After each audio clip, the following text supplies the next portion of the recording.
You're listening to Raise Your Game here on BFM 89.9, the business station. I'm Lily Chai. So according to a Fast Company article, assessing talent has not changed in the last 20 years.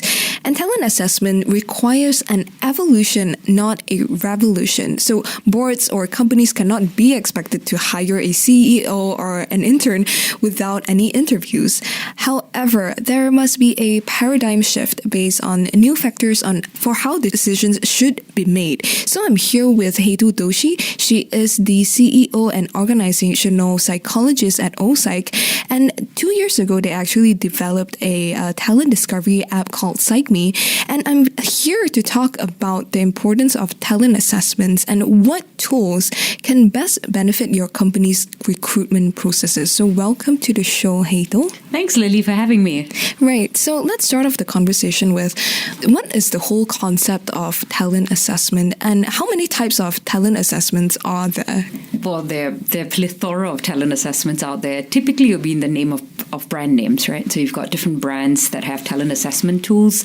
And typically, it would be under the categories of personality, abilities, motivation, and reasoning.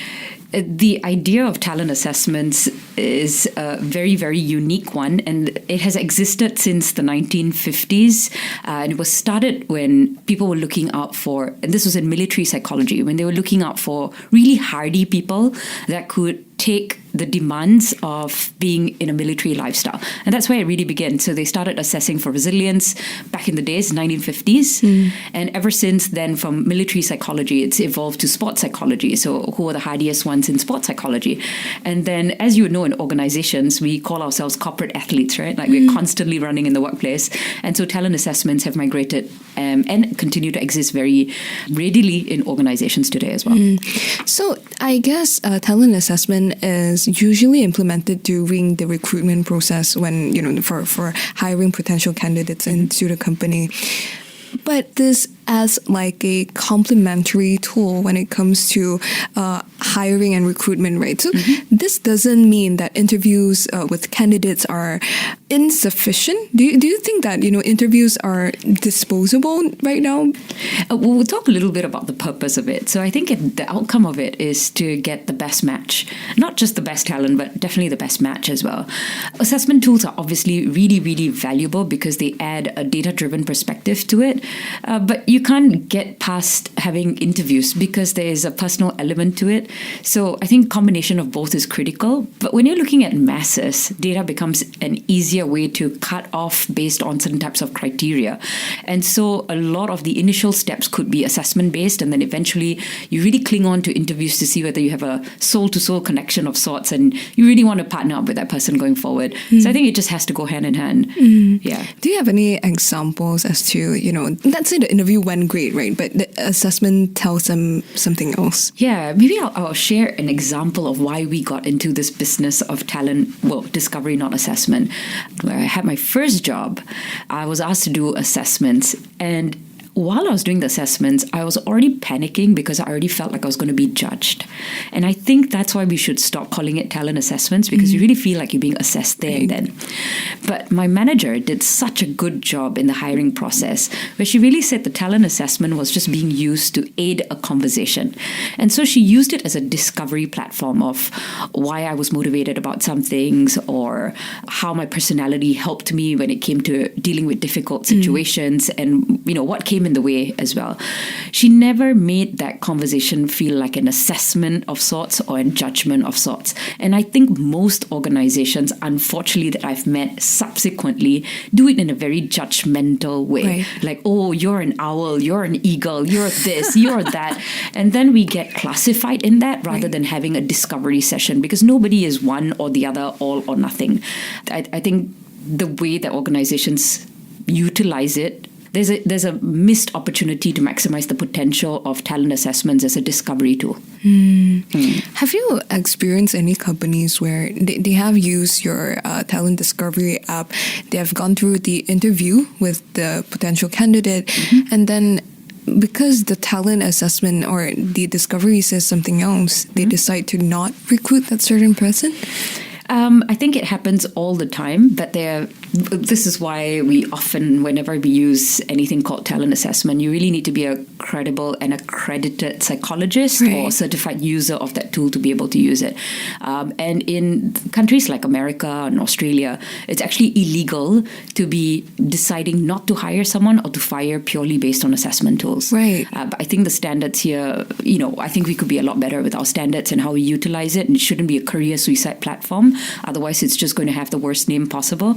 We have seen it been used poorly in the past. Right. However, PsychMe as an app is not necessarily used only for recruitment, and we try not to stay in that space. We're really using it to discover based on any kind of question that a company would have, rather than you're selecting someone or deselecting someone. Right. So we've stayed away completely from selection processes. It's a get to know you more kind of supplementary, right? Absolutely. Yeah. Okay, I have done plenty of assessments before, and it's either for fun or for job seeking purposes, right? And they always come in a form that I don't feel comfortable doing. So it's always like on a scale of 1 to 5 or 1 to 10, how persuasive would you think you are? How creative do you think you are? Because I always feel like sometimes I'm a 3.5 or sometimes I don't think these numbers can really justify how creative or how persuasive I am, because every situation, it differs, right?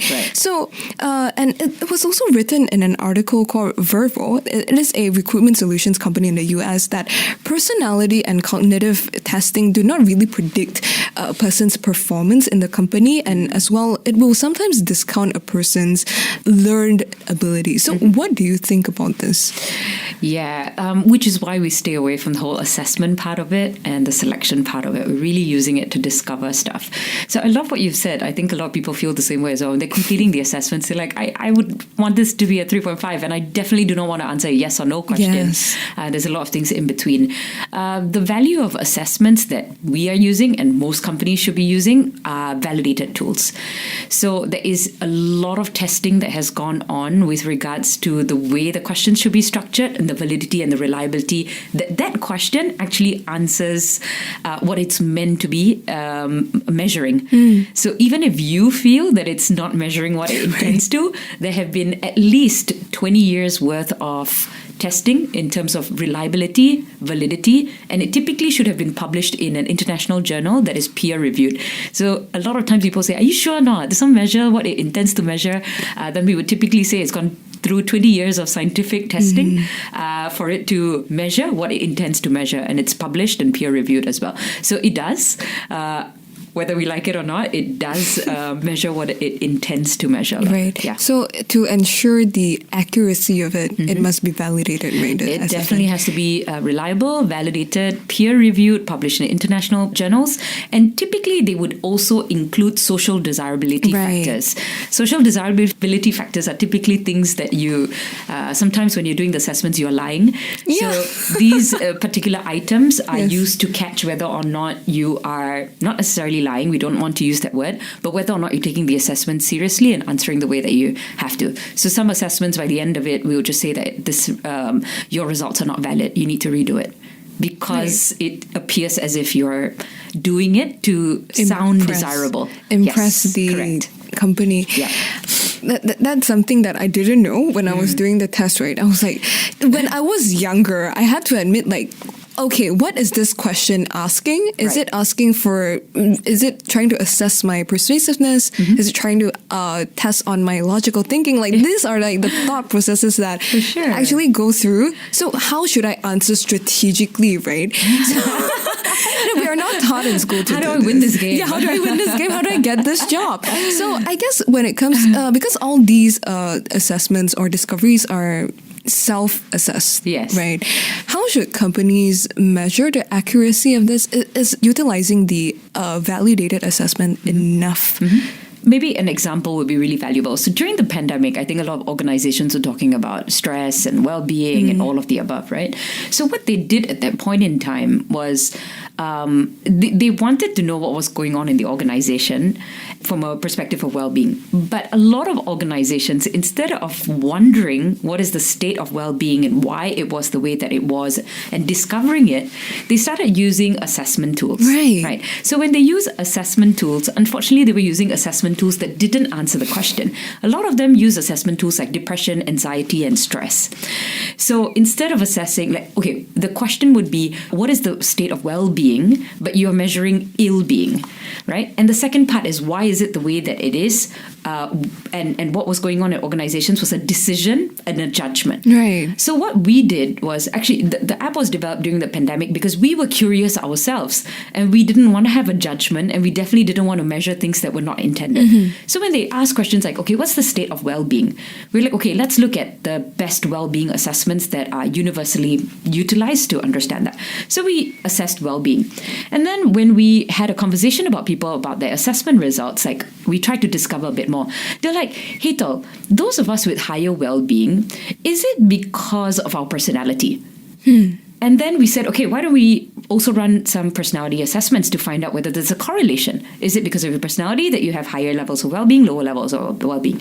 Then somebody else said, actually, it's not personality, it's the company. The company causes us so much of drama that no matter how well I want to be, they're making my life miserable. So we did something called a psychosocial risk assessment, which is what is the risk that the organization puts people under.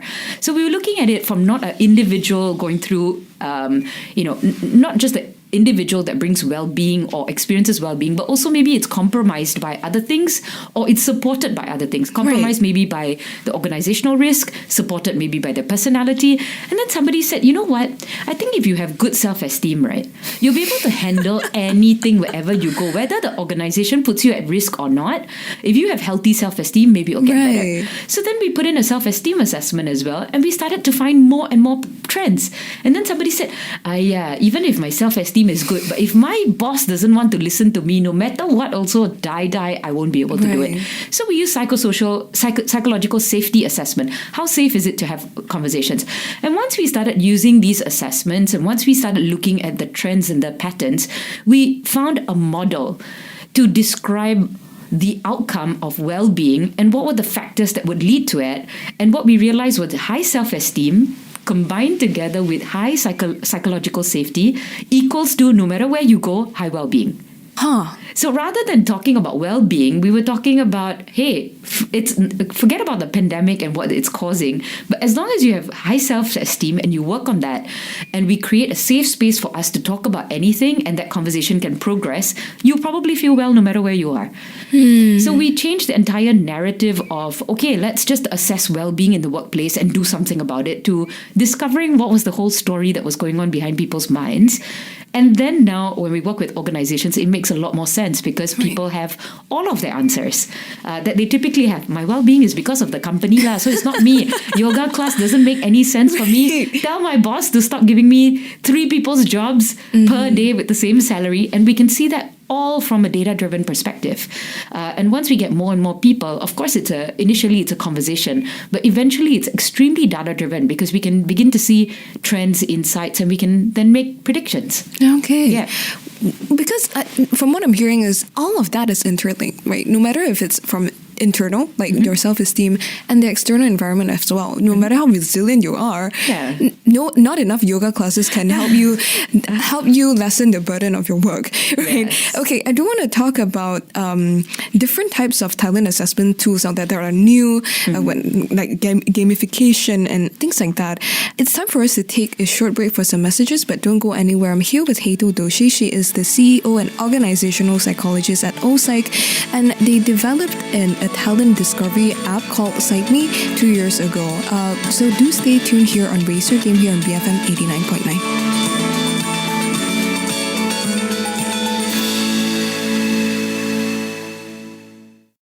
Blockbusters from me, BFM 89.9, the business station.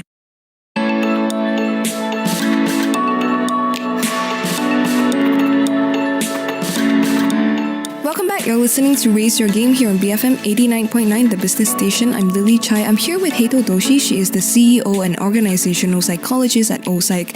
So OPsych also developed a talent discovery app called PsychMe, and she is here today to talk to us about the importance of talent assessment and discovery and what tools can best benefit your talent and your company, no matter if it's in the recruitment process or understanding your employees better. So there are new ways of doing assessments, right? No matter if it's at the beginning when it comes to recruiting or just within the organization. So one of them is actually gamification, which is using game-like elements during the whole process. And because according to a recruitment firm called One Namil, they say that, people want to look at creative ways to match candidates with jobs because everyone is tired of the whole traditional old hiring process. So do you think that, gamification can be incorporated into talent assessment? 100%. It can definitely be a part of it. I think eventually we shouldn't be talking necessarily about the approach but the outcome. So what is the outcome that we really want would be obviously the best match, not just the best candidate, but definitely the best match. And also the process for the person should probably be, the user experience should be something where people want to, they shout out loud about, like they really learned something about themselves. Right. It was really fun. It was really meaningful. People use the word gamification, but I think it's also used loosely. So I'm not 100% sure about what that really means. But in the traditional sense, it would be, okay, you complete one assessment, it kind of points you to another one, and it's a utilization of some kind of engagement as well.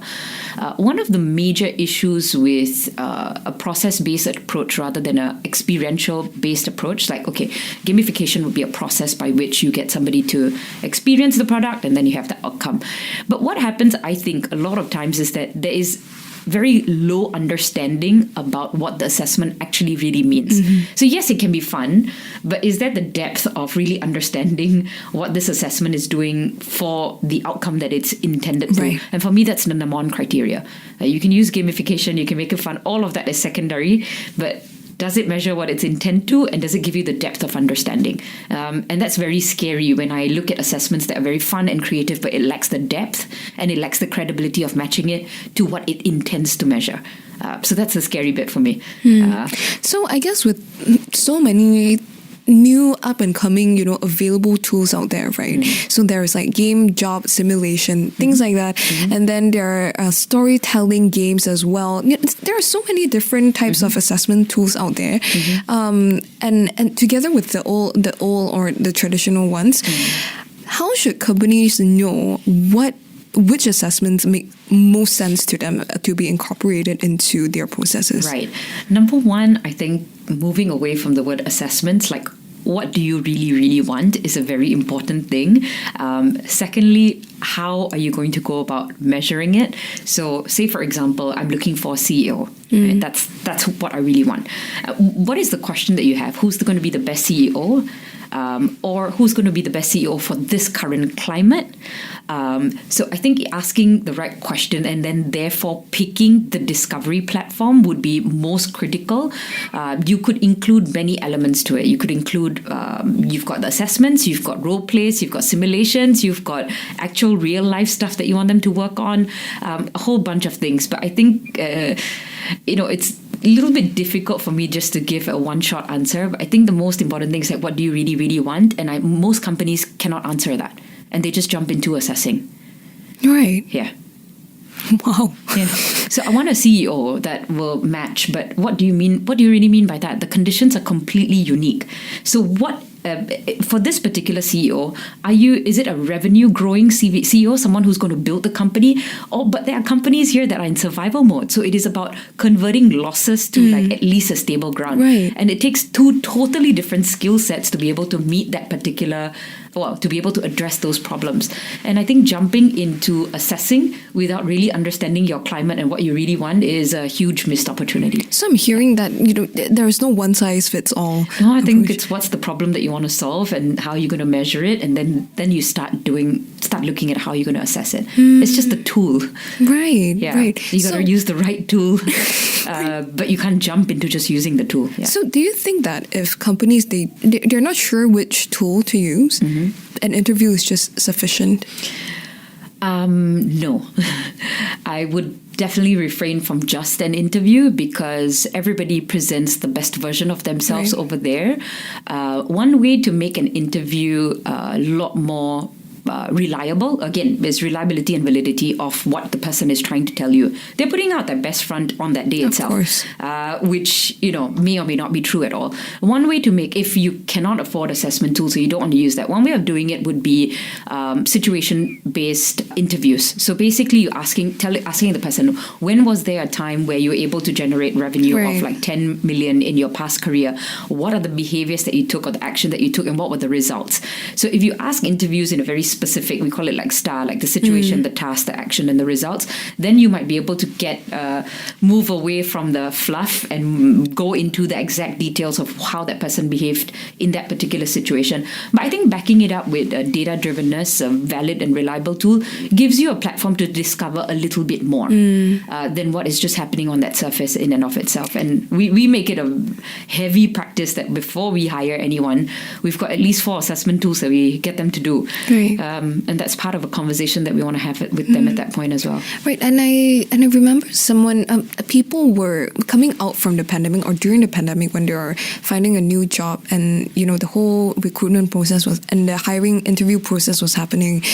Their concern is, if I have a mental health issue, right, it's not really severe, I can cope with it, but I'm dealing with it, is it something that I need to disclose, right? So these are the things that you can't really assess through the interview itself, because you said, right, people are putting their best self forward, right? It's not something that they want to disclose. But I guess besides having more insights about this person, right, how do they solve problems, how do they perform when it comes to work, how do these tools, especially yours, right? You have an app yourself. How does it make it unbiased and ultimately minusing the risk of bad hires? Right. Well, it is unbiased because, again, there's rigorous studies that are done to make sure that it's validated and reliable, and you are not part of the interface. So they're just completed independently. So therefore, it's definitely less biased than an interview process. The second question that you had was the bad hires. Okay, that one, I think, going to the temple and praying a lot. Because it's not really about a bad hire. I think it's about a bad match of sorts. And a lot of times, when I hear people saying, Malaysia, we've got shortage of talent, we don't have enough good people, I don't think it's true. I think it's just a poor match. The person with the job, with the environment, and with the leader that's leading them, and probably the team, and also circumstances that are going on with their lives at that point in time. So, we talk about the best match and stuff like that, right? So what happens when a person leaves the company? Are they not a good hire anymore? They were a good hire when they came in, probably. So are they not a good hire anymore? No, I didn't mean going to the temple as one of the things, but I think so many things that can go wrong will go wrong, and there are systems that need to be put in place so that you have a talent pipeline. We always say hire hard and fire easy. Like, take a long time and take a very hard approach to hiring the right person, but when it's time to let go of the person as quickly as you can. Right. But not in an unethical manner, in a way that is both have agreed upon that exit, because it's not working out for both parties. And we try to do it as quickly as possible so that we minimize all the toxicity and unnecessary pain. For both parties. For both parties. For all parties. For the people who are there as well in the team, who have to observe that pain that everyone is experiencing. So no, I don't think there's it. I think it's almost like marriage, right? You do your best. to assess the person before marriage. You definitely do your best. And, you could be with someone for so long and it still doesn't really work out in the end. But it doesn't mean that it was bad to begin with. There's just a bad match at that point in time, in that circumstance. And the only thing that we know in life, that is for certain, is life and death, which means the start and the end. So hiring, it has to have both parts of it. You're going to get someone and I think they should leave as well. So hire hard, fire easy. For sure. All right. So I hope correct word shouldn't be fire, but like leave easy. Oh, right. Yeah, leave easy and leave quickly. Okay. So of course, Onsite rolled out PsychMe, the app with 20 validated self-assessment tests, right? Yeah. I don't think candidates or individuals have to necessarily go through all of the tests all at once. No, that would be painful. Right. So how it sounds painful, 20, right? You're going to sit for 20 exams. But how do you think companies should utilize the available tests that is available on the app? Right. Again, I think the most important question is, what do you really want? So sometimes companies, what do you really want, and how best will it? How best can you measure it? And whatever you're using, does it measure what it intends to? So I'll give you an example. Like some companies will say, like right now, pace is very important. Like the speed at which people get things done is critical.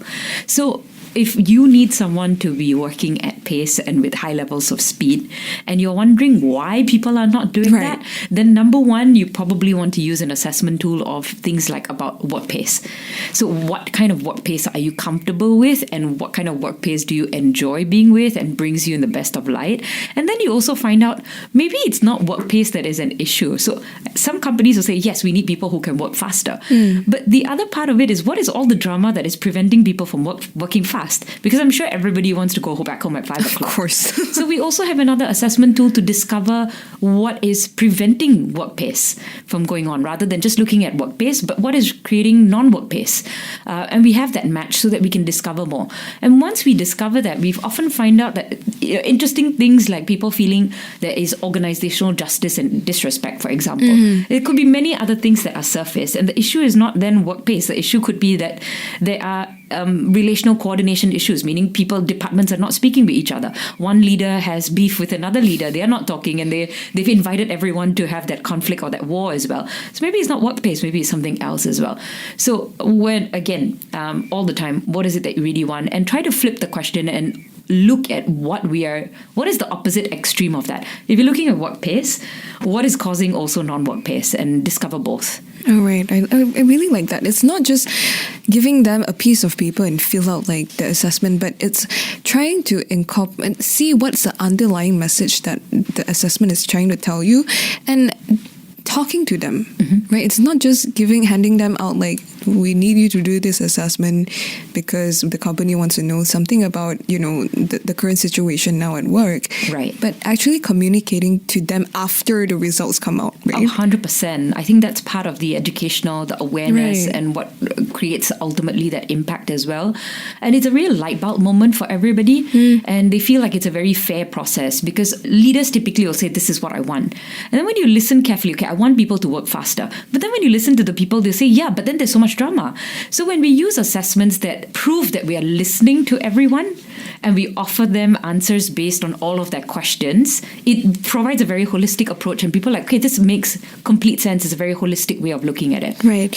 But I think companies need to have that psychological safety for the employees to open up and actually tell them that, boss, there is drama going on around the office, instead of packaging as something nice, or doing the assessment, asking their colleagues of the same level, I think we should just feel this as, something, right? So that our answers are uniform and we don't cause drama or other issues, things like that. So what are the best practices, would you say, to allow your employees to be more open, honest, and feel safe to express their dissatisfaction? So on the contrary of psychological safety, which has a lot to do with voice, and you want to encourage people to speak up. But what will you speak up about? What we don't want is for people to speak about anything and everything, and it's not moving in the direction of what we really want. Right. So we try to operate on a very data-driven approach first. Then we've got lots to talk about based on that. So let me give you an example. A particular organization that we're working with, they really, really want to have people who are self-driven, self-sufficient, and you can trust them to work from home, for example. Right? So when we have those open conversations about why people don't behave in a self-sufficient way, they have to be pushed, they have to be dragged, they have to be motivated by their bosses, whereas the company wants people who we don't have to do that. So what happens in a conversation like that, or in a situation like that, is that if we just open it up and ask people, do you like to work from home? That's not the conversation that we should be having. But the conversation ends up being, should we work from home or should we not work from home? And that conversation just goes completely left field to what it is that we want to have as a problem that is solved. So when we look at the reasons why people are self-driven, why they're not self-driven, when we have that data and then they have the conversation, we can create that safe space as a context to say, guys, we have some data. Some of us here are very self-driven and self-sufficient, and they can work from home. But some of you really need to have a proper environment, and it seems that it's impossible for you to work from home and have that discipline. So when we open up this next 1 hour, what we really like from all of you to tell us is how can we move forward an organization when half of you are very good at working from home, half of you are not good at it. But we need to have one standard practice. Once we have that data, nobody needs to have arguments about whether we should work from home or not, because the data shows half of us are good at it, half of us are not. Then the conversation becomes a little bit more targeted towards that. And I think that's very helpful. Without the data, everybody is just moving towards opinions. Right. And opinions can take forever to close up as a conversation. Yeah. So what you're doing with your app now is helping companies to understand their employees better through data, Yes. so that they can do something about their organization. Right. Once they have the data, then you can have conversations, and from those conversations, you can make decisions. And that seems to be working out perfectly well. Right. How many organizations have you collaborated with your app? I think close to 20. What we really do with our clients is it's a longer process, so therefore we haven't scaled across like thousands of companies. But with these, we are definitely asking very important questions, and the data is being used in an extremely exploratory mode. Right. So the effort required in that is not as easy as just scaling it across. There's a lot of deeper conversations. And we also anchor it back to business agenda and goals and stuff like that. Yeah. It's not just we can just do it this one time, this one-off situation, and then get over and done with, right? It's something that should be implemented into the organization, I guess, quarterly, and something to review on. Yep, absolutely. And what we often say is that it should be as regular as your salary, because every month you're paying people, Right. and every month you want the best out of them. And you want to keep discovering new insights. Just as you innovate new products, you just want to create more and more insights and create more innovative people to produce these results. So I think it should be a monthly affair of discovering something and having conversations to constantly inject that little boost in what you can bring out of your talent. Right. I guess before we wrap up this whole conversation, what is the takeaway that you want companies and maybe employees and individuals as well to take away from this whole conversation? I think we all have questions about why people behave the way that we do, and we all have hope that people will behave in ways that we want them to. And in between this question and the answers is discovery rather than judgment. And the best way to discover it would be validated, reliable tools that can give you data, and you don't have to have opinions and judgments about it anymore. So you can rest in peace rather than having these constant questions. Why do they behave the way that they do? Why can't they behave the way that I want? And really enjoy the process of discovering not only something about themselves, but yourself. And the ultimate goal would be better workplace relationships rather than better individual performance. That could definitely help the company rather than just saying, I want everybody to perform. But a great relationship, great understanding obviously leads to a greater performance as well. Answering questions with data and then finding solutions immediately, right? Thank you so much, Hetal. This has been a very insightful conversation. Well, you have been awesome as well. Thank you for your brilliant questions. Thank you so much. I've been speaking to Hetal Doshi. She is the CEO and organizational psychologist at OPsych. OPsych also developed a talent discovery app called PsychMe, and she was here to talk to us about the importance of talent assessment and discovery and what tools can best benefit your company, whether it's recruitment or it's within your employees themselves. If you missed any part of this conversation, you can of course go ahead on our website at bfm.my or the BFM app to listen to the full conversation. I'm Lily Chai, and this has been Raise Your Game here on BFM 89.9.